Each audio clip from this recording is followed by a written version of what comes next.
Imagine this. You're about to take flight, and you learn that over 70% of all civilian aircraft accidents can be traced back to human error. Yeah, it's a really sobering statistic. And it's not new, right? This figure, it's been consistently calculated since, what, 1940? Since 1940, yeah. And reaffirmed by IATA.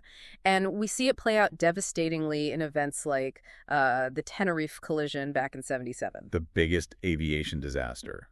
And entirely down to human factor deficiencies. It truly is. And what's crucial here, what's fascinating, is that this isn't just about, individual mistakes. It's much more complex. Right. It's about this interplay of human behavior, design, systems, the whole environment. Absolutely. And that's why today we're doing a deep dive into that human element of aviation safety. We want to explore how incidents are reported, how they're analyzed. And critically, what lessons we can pull from them. Exactly. And this is especially for you as you prepare for your ATPL theory exams. Because understanding the why behind these incidents, that's just as important as knowing the what. Absolutely. It's about deeper understanding. Our sources today, they include excerpts from Human Factors in Aviation Incident Reporting and Analysis. We'll focus on the structure of reporting, look at detailed TRRP reports. And we've got a big case study, too, the Staines Trident Accident from 1972, a really significant one. Yeah, crucial one. And our mission today is really to help you not just memorize facts for the exams, but to deeply understand the why, the reasons behind these incidents. Which is essential for your exams and, let's be honest, for your future as a pilot. Definitely. So we'll emphasize the key knowledge you need and give you a clear summary at the end.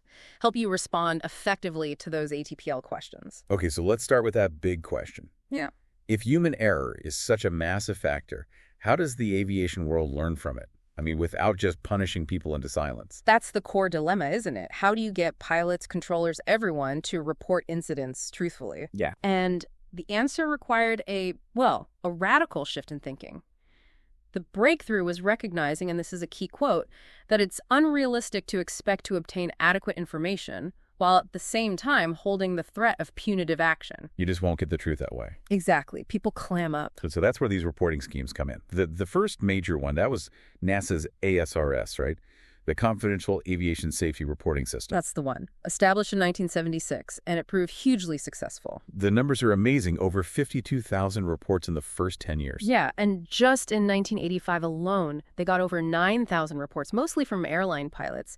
It showed the need and a willingness if the system was right. And the UK followed suit. Yes, 6 years after ASRS, the UK launched its own scheme, CHIRP, the Confidential Human Factors Incident Reporting Program. CHIRP. Okay. Canada and Australia have similar initiatives, too. The core idea is identical. Allow civilian pilots and crew to submit confidential reports. For CHRP, they go to the Royal Air Force Institute of Aviation Medicine, an independent body. Right, that independence is key for trust. Absolutely. Anonymity unlocks the data. And these CHRP reports, they don't just sit in a file cabinet, right?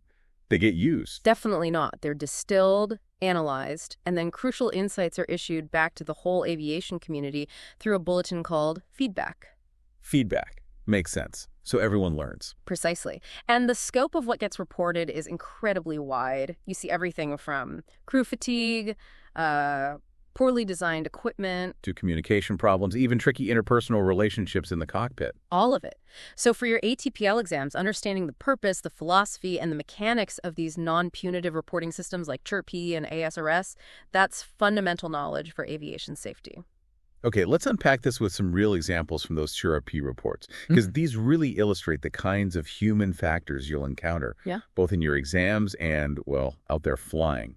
Good idea. And as you listen, think about the specific human factor, or maybe the combination of factors, at play in each scenario.